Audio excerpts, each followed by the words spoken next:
Same ते eco sensitive एरियाचे तुम्ही feedback मागला ते इको सेन्सिटिव्ह एरियाचो विषय क्लियर हा. परत एकदा सांगता सगळ्यांनी कन्फ्युजन करपाची गरज ना.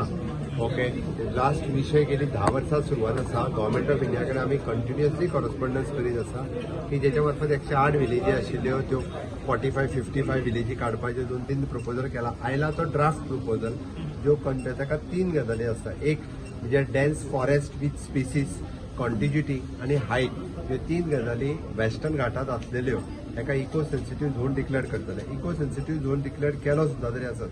थंय आसलेलें घर, हें घर बांदपाक परमिशन आसा. थंय आसलेलें शेत, हें करपाक परमिशन आसा.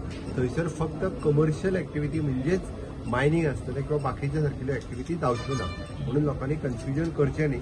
गव्हर्मेंट तेंच्या कडेन उलोवन तांकां विश्वासान घेवनूच त्यो विलेजी कितल्यो दवरच्यो हें ठरयतलें.